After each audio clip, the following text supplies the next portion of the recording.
Buenos días a todos y todas. Siempre agradeciendo la oportunidad de mostrar un poco del trabajo que estuvimos realizando. El ejercicio de simulación de la política de cuidados se basa básicamente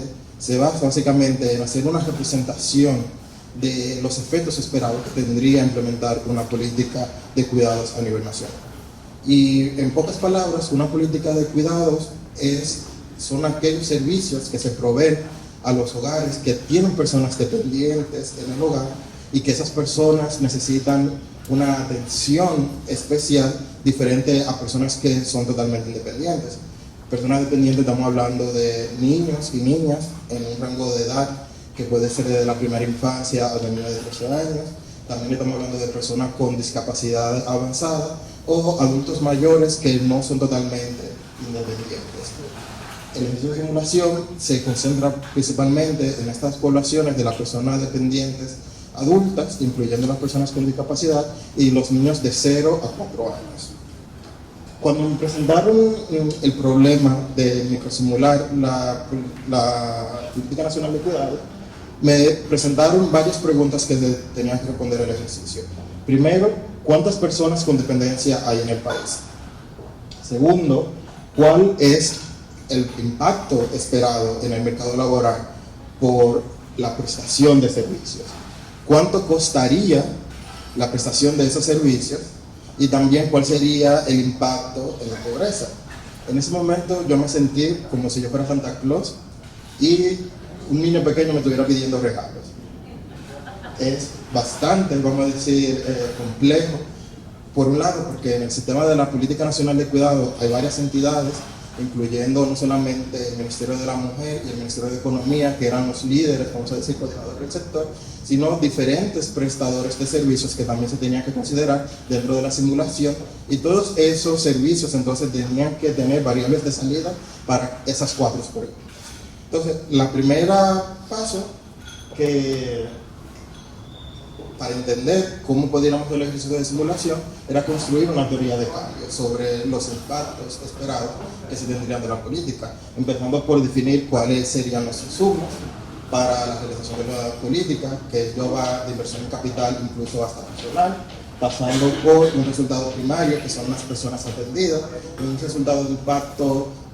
secundario, que podríamos decir que son las palabras que se emplean, y finalmente, entonces, como el impacto final en la teoría de cambio estaría la construcción de las estimaciones de reducción en la pobreza y también del aumento de ingresos en los hogares por el incremento del empleo. Entonces, este esquema sencillo de la simulación son básicamente los 5 grandes pasos. Y en esta exposición me estoy concentrando más en la metodología, porque ya los resultados de la simulación fueron presentados ya a principios de este año, donde vimos la presentación de los principales escenarios. Sin embargo, aprovechar la oportunidad para adentrarnos un poco en esa caja negra a veces de cómo se hacen las cosas, de cómo se llegaron a conclusiones, creemos que puede ser de alto valor agregado para el público presente. Entonces, lo primero que hay que hacer es estimar la población objetivo. Eso se hizo incluyendo imputaciones de fuentes de datos desde la en hogar, también la determinación del servicio del hogar, porque como hay diferentes servicios, el hogar tiene que, vamos a decir, elegir según las condiciones de gobierno cuál va a ser el servicio al que él va a acceder, dependiendo tanto del nivel de demanda como de preferencias parametrizadas. También hay un cálculo de la demanda de empleos que se va a generar para poder llevar a cabo la Política Nacional de Cuidados, y también cálculo de las personas que se emplearían por liberación de horas gracias a la implementación de la política. Luego de simular este impacto en el mercado laboral, entonces se hace una monetización tanto de estos incrementos en el empleo como también de los costes asociados que fueron calculados en el análisis financiero para realizar la simulación. La simulación corre, por decirlo de alguna manera, sobre los resultados de la encuesta nacional de fuerza continua, de fuerza de trabajo del 2002. Sin embargo, se apoya mucho también de los resultados del ENOGAR 2021, y particularmente algo que me hace sentir bien de que es un trabajo que está utilizando una fuente alternativa de datos que para este caso fue bastante primordial, como van a ver en cómo fueron integrados esos datos del ENOGAR 2021 en aspecto de la simulación, cubriendo variables que por sí mismas no cubren la encuesta nacional de fuerza de trabajo. Y bueno, la importancia de la microsimulación, como la saben, tener ese detalle a nivel de agente es súper importante porque nos permite hacer esa conexión entre la teoría de cambio y los resultados esperados, y también llevar al detalle cuál sería el costo de la política al momento de implementar. Y aquí, paso 1, determinación de la demanda. Hay una parte de la población que requiere servicio de cuidado que es muy fácil de calcular, que en el caso de la definición de la Política Nacional de Cuidado se había priorizado los niños menores de 5 años, es decir, de 0 a 4 años. Esto es un filtro sencillo. Sin embargo, determinar la población adulta en dependencia se vuelve un poco más complejo, porque a pesar de que las proyecciones son de que ya a partir de los 65 años las personas van a necesitar más ayuda para rehacer todas las actividades que conlleva una vida plena, no todas las personas que pasan ciertos límites de edad tienen un nivel de dependencia. Entonces eso hay que tener una manera de estimarlo, si no se corre el riesgo de sobreestimar este nivel de la demanda. Entonces lo que hicimos para esa población de dependencia fue aplicando una metodología desarrollada por la unidad de pobreza, la dirección de pobreza en conjunto con el BID, determinar las personas que tenían dependencia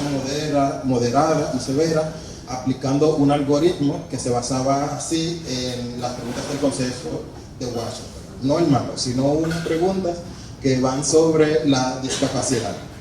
Entonces, acelerando un poco el paso, aquí vemos entonces cuál es la demanda estimada,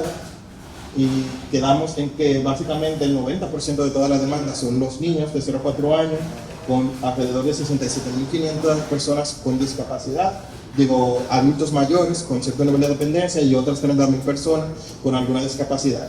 Los adultos en dependencia, tanto por discapacidad como por edad, fueron imputados porque las preguntas del Consejo de Washington solo están en el ENOGAR, y de ahí era porque era necesario en parte el ENOGAR. Y como pueden ver, utilizando, vamos a decir, una comparación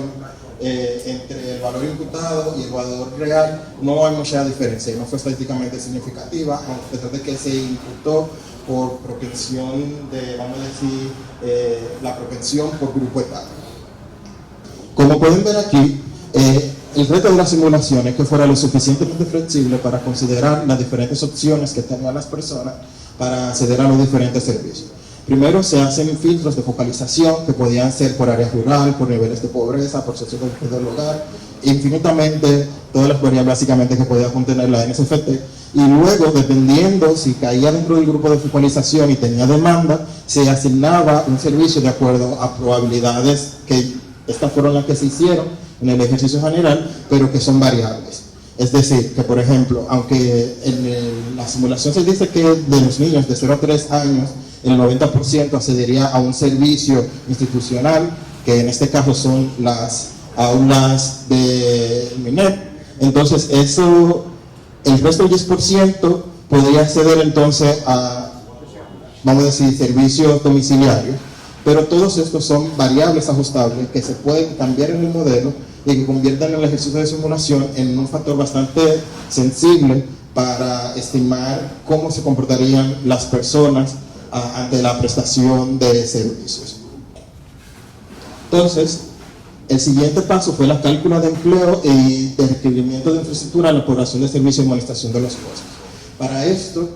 fue todo un trabajo fuera, vamos a decir, del algoritmo de la simulación, porque se hizo una investigación más o menos de los costes financieros, específicamente dividiendo entre los gastos corrientes y de capital que se iban a tener a nivel unitario, es decir, calcular cuánto costaba no simplemente tal vez una escuela o cuánto costaba un centro CAIPE, sino precisar que por cada niño que se atendiera cuál sería el costo. Y ahí realmente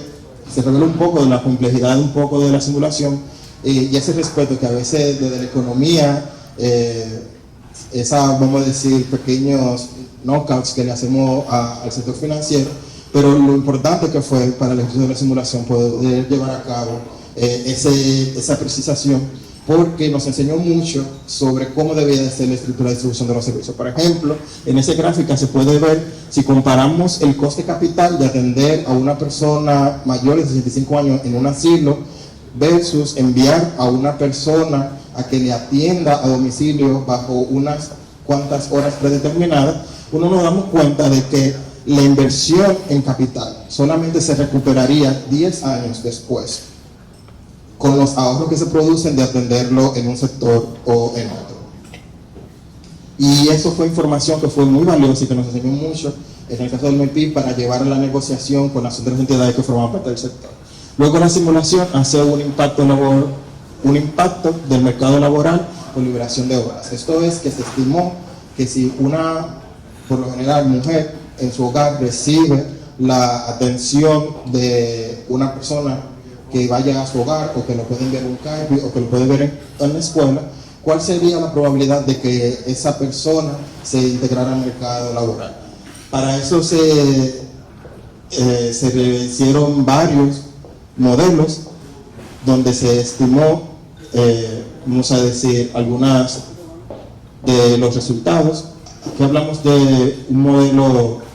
vamos a decir, en 2 etapas, donde nos habló sobre cómo sería el impacto por la cantidad de horas que esa persona recibiría y cuál sería la disminución también de la probabilidad de que esa persona se encontrara en una situación NIMI después de recibir la política. La razón por la que se utilizó la variable NIMI es porque hay una mayor conexión entre explicar la cantidad de horas que una persona dedica a labores de cuidado con la, vamos a decir, inactividad laboral en relación a otros, como pueden ser la definición de empleo abierto que utiliza el Banco Central, donde vimos que la conexión era un poco más débil y tiene sentido porque básicamente lo que produce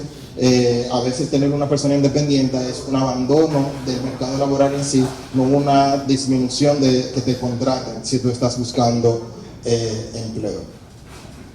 Algunas de las conclusiones del modelo, y siendo breve, es que básicamente por cada 40 horas que dedica una persona a labores de cuidado en su hogar, estamos hablando de que tiene una probabilidad de estar en situación NIMI aumenta en un 27.6%. Y aquí también fue fundamental utilizar los valores de la en hogar, porque utilizando el módulo de uso de tiempo fue que pudimos calcular esa, vamos a decir, propensión a estar en una situación NIMI. En el paso número 4B, que es entender un poco cómo los empleos creados van a tener un impacto en la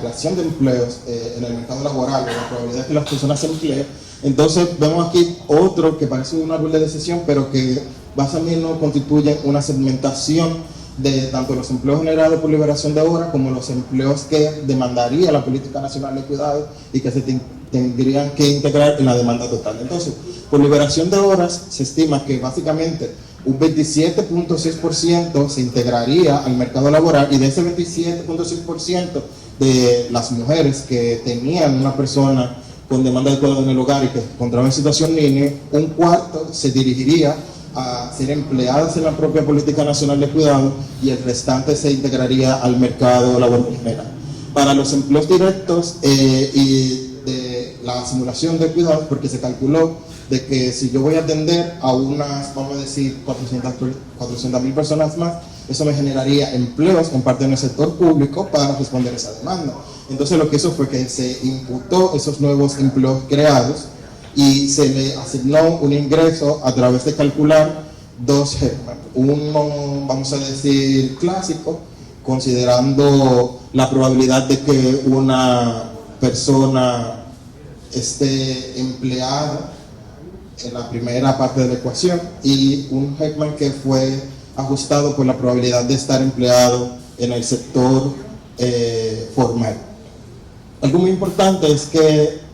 aquí se hace un supuesto importante, y que los empleos que se van a generar gracias a la política de cuidado, como la prestación de servicios, se estiman de que no van a ser estructuralmente diferentes a cómo se está comportando el sector formal de la economía. Es decir, de que la calidad de los empleos generados va a ser muy similar a lo del sector formal.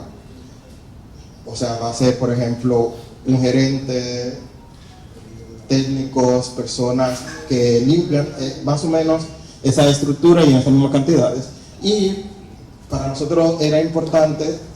aunque se trata de un modelo estático, que no considera, vamos a decir, todos los movimientos que va a generar de manera indirecta en el mercado laboral un aumento así de la demanda de empleos, en este caso para brindar servicios al sector de cuidado, de que no se consideraran como empleos netos esta totalidad de empleos, sino de que se tomara de la PEA, de la población económicamente activa, las personas que podrían ingresar a este nuevo sector de empleo, por lo cual hay un efecto de netización de los empleos que se cree que se van a generar y de las personas que fueron seleccionadas para ocupar estos empleos. Aquí ya hablamos de las regresiones MINSER y aquí pueden ver el modelo Heckman para el ingreso general y el modelo Heckman para el ingreso ajustado para el sector formal. En ambos casos la ecuación inicial de las dos etapas fue, vamos a decir, estadísticamente significativa, y también vamos a decir que el cálculo de la inversa de Mills también no fue. Como ya me queda solamente un minuto, simplemente hacer el recorrido de cómo se llegaron a los resultados de la simulación. Lo primero que había que hacer era importar la base de datos con las personas dependientes marcadas. Luego se enfrentaban las probabilidades de ser tratado, que era el árbol de probabilidades que vimos. Luego insertamos las probabilidades de tratamiento para identificar el tipo de tratamiento. Finalmente se calcula el impacto laboral por liberación de horas, se estima con matrices de datos administrativos la demanda de empleos según la población a tratar, se calcula la demanda de los cuidadores no cubiertos por el 25% de las personas liberadas, el resto de empleo se imputa en la PEA, como ya les comentaba, se imputan los ingresos de los modelos de Heckman, se calcula el nuevo ingreso del hogar para calcular las estimaciones de pobreza, que es el paso 10, se calculan los costos de acuerdo a la población atendida, luego se organizan los datos y ahí se termina una iteración de la simulación. La simulación está diseñada para que se corra varias veces, de manera de que se puedan obtener rangos de probabilidades a partir de los parámetros que en todos los casos señalados fueron probabilísticos. Luego ya la simulación lo que hace es que organice y formatea los datos para la presentación. Limitaciones, como ya les decía, es un equilibrio estático, es discreto, es parcial, y obviamente todo este análisis se limita un poco al mercado laboral, pero